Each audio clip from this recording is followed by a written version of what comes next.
My grandfather was an avid hunter in his day. One day, something happened to him. I'll tell you this story the way I remember it.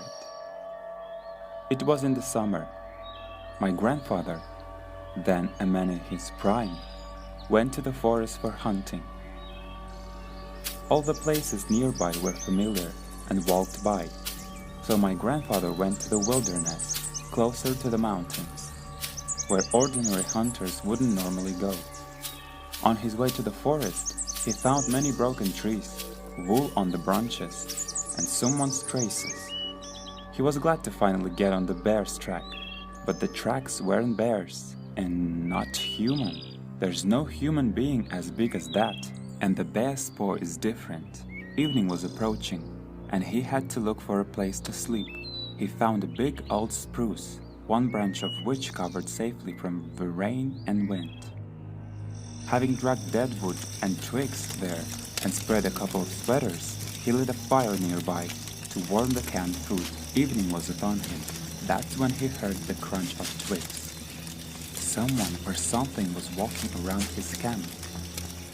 But perhaps because of fire, it didn't come any closer or show up. Grandfather stayed up all night, and that something wandered around in circles. The fire had to be banked up until sunrise. As soon as morning dawned, my grandfather decided to go to the wintering camp, which is closer to the mountain. There's no way he was coming back home without meat, and it would be safer to sleep there, and perhaps this beast will get away from him, and he would be able to hunt in peace. Wintering camp is a hut where a lost traveler or hunter could warm up in winter, eat, and sleep over. Such huts had often been built before. He got there closer to the evening, and all the way someone was chasing him, but for some reason it didn't touch him. He locked the door behind him and lighted the iron furnace to warm the food. He didn't touch his store of food. He had canned food with him. When he ate, he lay down on the bench, spread his sweater on it, and quickly fell asleep. At night, some noise woke him up. Someone was trying to open the door.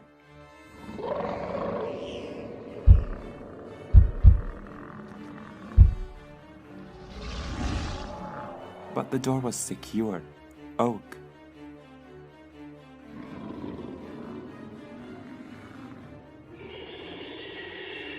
He took the shotgun and lit a candle. Nothing could be seen, but the sound of heavy footsteps could be heard from the outside. Someone passed by the window. Grandfather pointed the gun to the 6-inch window. He looked into the darkness of the night forest. A gunshot. The gun went off and lit up everything for a moment. Grandfather even managed to discern the muzzle of someone who tried to get into the hut and eat fresh meat. After the gunshot, Grandfather heard a long howl. He thought the beast was badly wounded and it wouldn't be hard to kill it. He ran out of the hut, literally in what he was wearing, with a gun, a flashlight, and a box of shells in his back pocket. He saw something big and shaggy running into the forest and rushed after it. He ran after him for a long time. He fired again, and then, blinded by a flash of gunfire, he didn't notice a snack sticking out and fell down.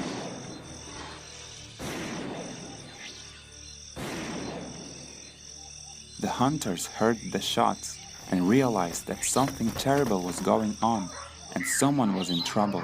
4 people with dogs went there. Maybe that's what saved Grandfather's life. Dogs barking scared away the forest creature, and they found Grandfather unconscious, lying near a tree.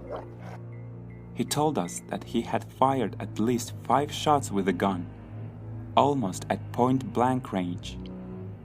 And then the beast knocked him senseless. And the reminder of those days is the scar left by the creature.